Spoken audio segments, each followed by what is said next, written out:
second look at that record-setting win by heading over to those guys. Thank you so much. Quick shot. Yeah, a lot of good things to say about Fnatic, and we'll get into that in just a minute, because I do want to focus on Gambit. Not quite keeping the gates for them, but a lot of improvements. I want to start with the draft immediately. We see a lot of teams just going for banning out Huni almost entirely, but Rek'Sai, Olaf trying to target Rek'Sai rather, Reignover in there, a different approach, and just overall a better draft. I really liked the draft this time out of Gambit. Okay, maybe they put themselves in some tough lane matchups, but I think the way they ended up playing the composition from it to get the towers early was a lot better. Their priority on pick, Sivir, Azir in the first rotation. Yesterday it was Nidalee, Corki. I think whoever helped, or whoever worked on the Gambit draft today did a much better job, and it showed in the early game. Well, definitely Sean's will have a hand in that. Coming back maybe to the jungle bans, of course, Rek'Sai, Olaf, Reignover's favorite. They still give up Gragas as a first pick, and it did seem that Reignover was a bit less comfortable than we have seen him in the last couple of games. See, I don't think Reignover is necessarily uncomfortable on Gragas as a pick. I think he can play pretty much anything. However, I must know that I feel this was one of Reignover's worst performances. Still good. Like, let's stress this. This was a solid performance. However, his early game was shaky. This is the first time I've seen Reignover not have the most impact in the game. I feel he was ganking the wrong lanes. It's obviously my opinion. Maybe Fnatic knows better. But I feel you shouldn't be spending that much time trying to gank a Sivir lane with Spell Shield when your support is Janna. Janna is really good at peeling and defensive capabilities, but in the offensive department, she lacks a little bit of things. And I feel that the early game could have been played out better for Fnatic, but this is just what makes them a fantastic team, and I like them. I like to see Fnatic go down early in gold and then see how resilient are they, because at Worlds, eventually somebody will challenge them, and it just shows that all they need is just one Baron and just one opportunity to just sneak that Baron and they get back into the game. And that right there is what is absolutely separating Fnatic, even from H2K and Origin, in my mind, is that decisiveness. How many times will we ever see a team say, hey, we're behind, let's not focus on small things, but as a team, what are we strong with? We can get this Baron as it spawns, because Gambit not quite in position,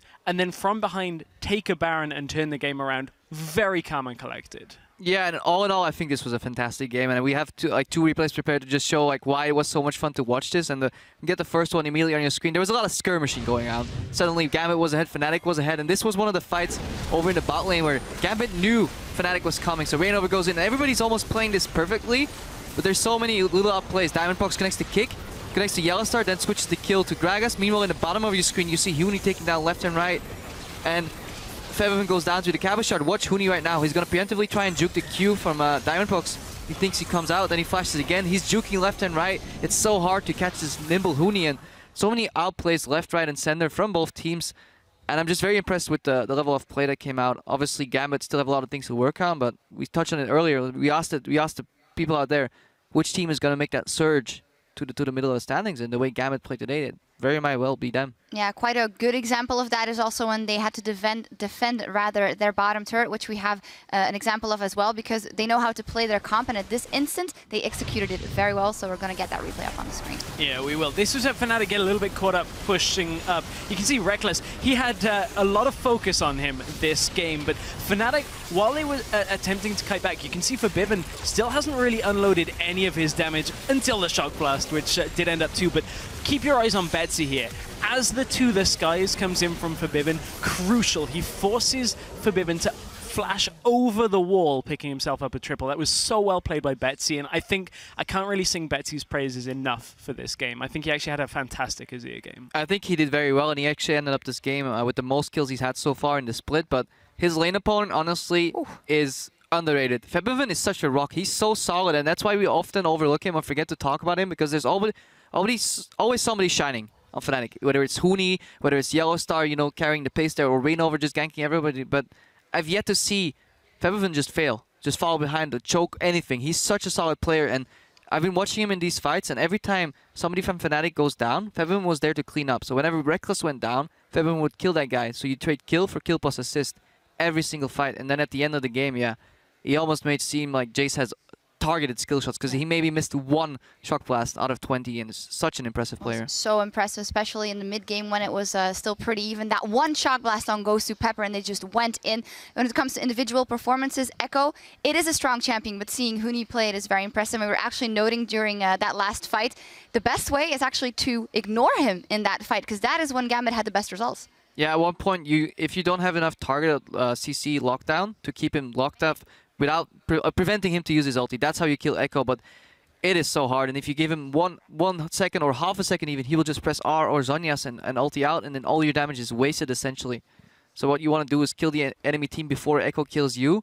But yeah, it proves very difficult, especially against Huni. He has those styling kills where he just backs out and then he lets his Q finish it off just for styling points, and yeah, just mastery of the champion. Yeah, fantastic. But Gambit putting up a very, very good fight. And actually today we wanted to know who you think is poised for a late season surge. And at Anivitas actually wrote, Gambit, they have the talent, they just need to polish it. They can make a gigantic comeback rather, and it definitely showed in this game. Well, we saw them give Fnatic a run for their money in the early game and have to build on that. Now, coming up next, Roccat will look to take down the Unicorns of Love and go 2-0 on the week. Don't go anywhere, we'll be right back. I think Bora hasn't died in the last 5 games or something like this. No, it's like last 3 games. Make sure to keep run away. Running, yeah. Running 24/7. And then let's our AD carry die.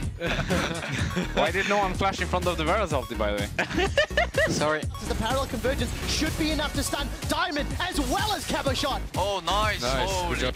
You wanna stay? You wanna stay? Featherfin and Huni are on to Gosu as well as Forgiven. He's been dropped as Cabo Shot is trying to rampage across the fight. Jonah? I guess that's one, I guess that's one. I think Gragas. Oh my. Finish Huni. Kill Vivian. I'm moving. What about Sivir? Look at here. I got it. Azir low, help this guy. Help. Listen to flash. Group up, go Huni, go Huni. I'm moving. Huni, come. Nice. Fnatic are onto the Nexus and they set a new European winning streak record. 10-0 in Summer. The first team ever to do it.